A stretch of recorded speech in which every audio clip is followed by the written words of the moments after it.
आत्मा से चोरी। अर्जुन के घर आज बड़ी खुशी मनाई जा रही थी।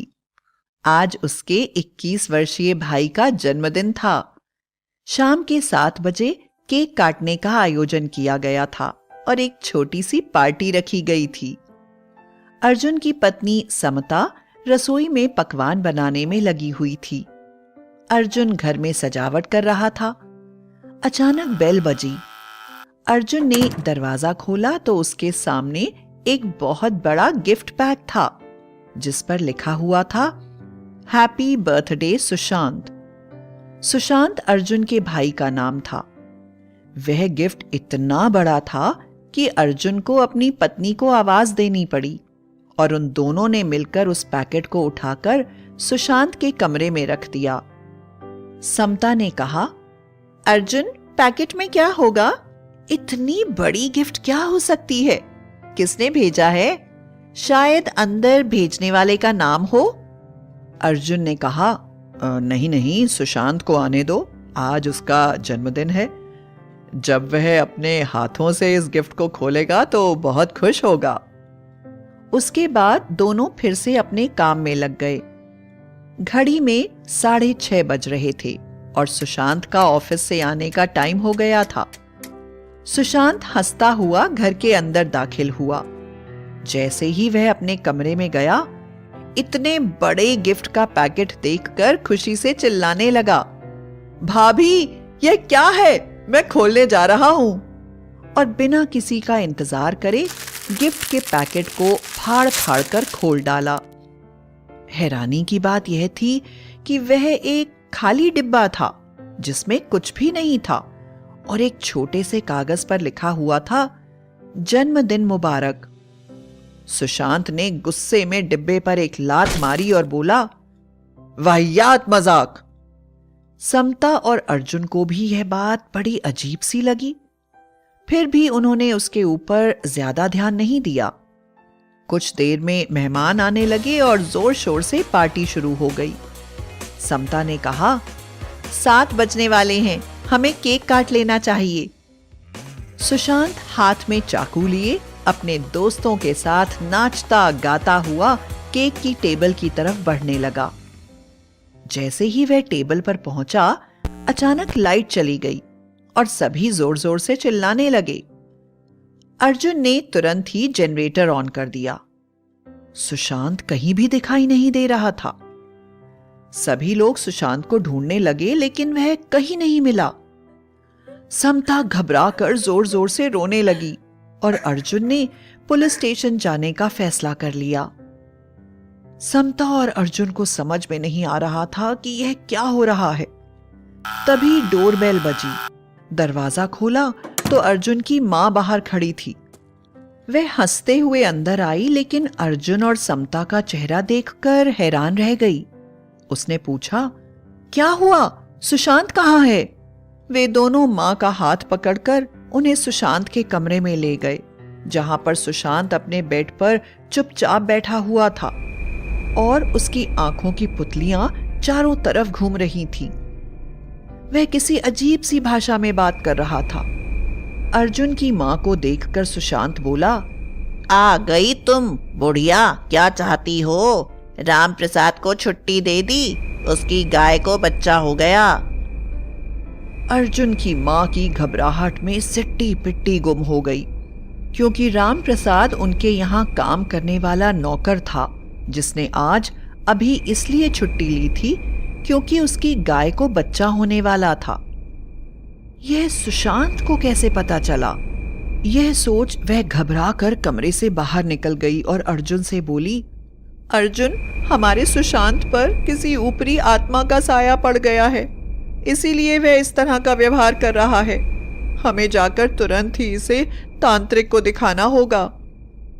अर्जुन और समता दोनों पढ़े लिखे थे और ऐसी बातों पर विश्वास नहीं करते थे, लेकिन अपने भाई का ऐसा हाल देखकर दोनों बड़े ही परेशान हो गए और मां से बोले, मां, हम किसी तांत्रिक को नहीं जानते, आप ही बताइए ना, सुशांत को किसे दिखाना चाहिए। मां ने तुरंत अपने पड़ोसी को फोन किया और बोली, मिश्रा जी, कल आपने कहा था ना कि आपकी बेटी पर जब किसी आत्मा का साया पड़ गया था तो एक तांत्रिक ने उसकी मदद करी थी। क्या आप मुझे उस तांत्रिक से मिलवा सकते हैं? मुझे उस तांत्रिक की मदद अभी ही चाहिए। अर्जुन की मां ने अर्जुन को कहा, बेटा चिंता मत करो, हमारे पड़ोसी मिश्रा जी तांत्रिक को लेकर कुछ देर में ही यहां पहुंच जाएंगे। दरवाजे की बेल बजी और मिश्रा जी तांत्रिक के साथ घर के अंदर आ गए। तांत्रिक तुरंत सुशांत के कमरे में गया। सुशांत अभी भी जोर जोर से चिल्ला रहा था। ऐसा लग रहा था कि वह अपना मानसिक संतुलन खो चुका है। वह एक पागल की तरह व्यवहार कर रहा था। तांत्रिक ने अर्जुन, समता और अर्जुन की मां को कमरे से बाहर निकल जाने के लिए कहा और दरवाजा बंद कर लिया। कुछ ही देर में तांत्रिक की जोर से चीखने की आवाज आई और वह दरवाजे से बाहर जोर से गिर गया। ऐसा लग रहा था जैसे किसी ने उसे धक्का देकर बाहर निकाल दिया है। उसके मुंह से खून निकल रहा था। कुछ ही देर में तांत्रिक की मौत हो गई। सुशांत अपने कमरे से बाहर निकल आया।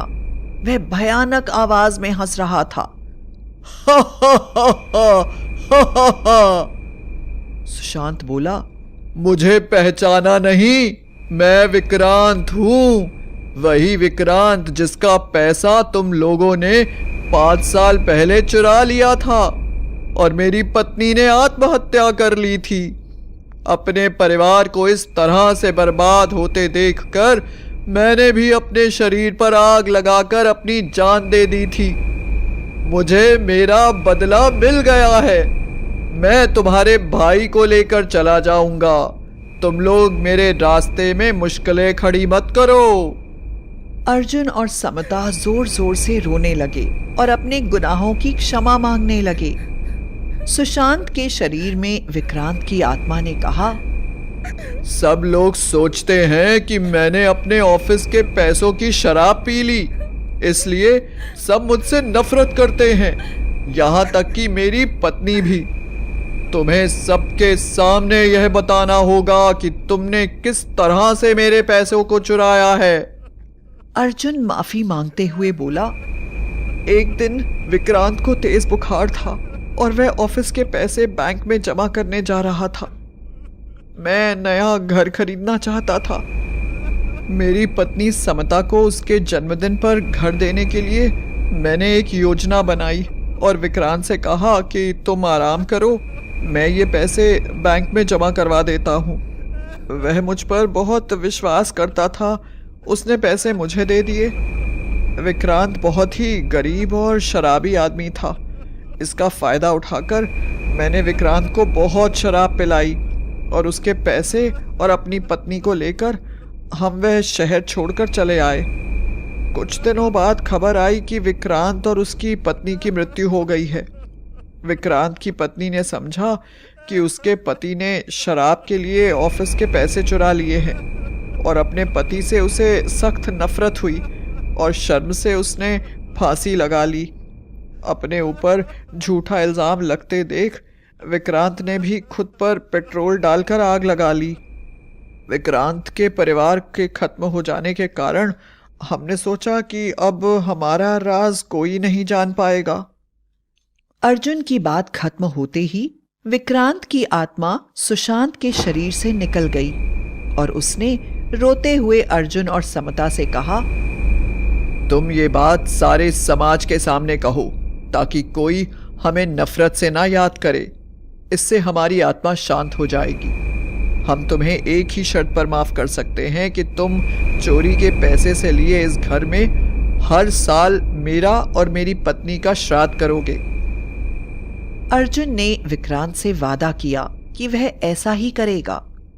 उन सब ने विक्रांत और उसकी पत्नी की आत्मा से माफी मांगी और वह हमेशा के लिए वहां से चले गए और सुशांत को भी होश आ गया और वह आत्मा हमेशा के लिए वहां से चली गई और सुशांत को भी होश आ गया।